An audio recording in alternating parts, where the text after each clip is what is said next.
দলিল থাকলেই কি আপনি জমির আসল মালিক? এই ভুল ধারণাটি আপনার বড় ক্ষতি করতে পারে। আমাদের দেশের সাধারণ মানুষের মধ্যে একটি বড় ভুল ধারণা আছে যে আমার নামে দলিল আছে মানেই আমি জমির মালিক। কিন্তু আইনগতভাবে শুধু একটি রেজিস্ট্রি করা দলিল থাকলেই আপনার মালিকানা সম্পূর্ণ নিরাপদ নয়। জমির মালিকানার শতভাগ নিশ্চিত করতে দলিলের পাশাপাশি আরও কিছু গুরুত্বপূর্ণ বিষয় জানতে হবে। নাম্বার 1, নামজারি বা মিউটেশন কি করা আছে? জমি কেনার পর বা পৈতৃক সূত্রে পাওয়ার পর সবচেয়ে গুরুত্বপূর্ণ কাজ হলো সরকারি রেকর্ডে নিজের নাম তোলা। আপনি যদি নামজারি বা মিউটেশন না করেন তবে সরকারি খতিয়ানে আগের মালিকের নামই থেকে যাবে।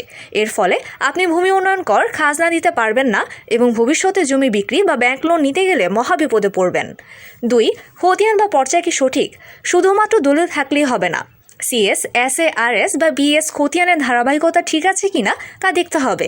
যদি আগের মালিকের সত্ত্বে কোনো ত্রুটি থাকে তবে আপনার দলিলটি আইনভাবে দুর্বল হয়ে যেতে পারে। 3, দখল কার হাতে? দেওয়ানি আইনের একটি গুরুত্বপূর্ণ নীতি হলো দখল সত্ত্বের অর্ধেক। আপনার নামে দলিল আছে কিন্তু জমি অন্য কেউ দখল করে বসে আছে। এমন অবস্থায় দলিল থাকলেও আপনার মালিকানার প্রশ্নের মুখে পড়ে। তাই দলিল করার পাশাপাশি জমির দখল বুঝে নেওয়া এবং সীমানা নির্ধারণ করা অত্যন্ত জরুরি। আইনি টিপস: জমি কেনার আগে শুধু দলিলের উপর ভরসা না করে সহকারী কমিশনার ভূমি বা তহসিল অফিস থেকে জমির বর্তমান রেকর্ড যাচাই করে নিন। মনে রাখবেন, সতর্কতা আইনের জটিলতা থেকে মুক্তির প্রথম ধাপ।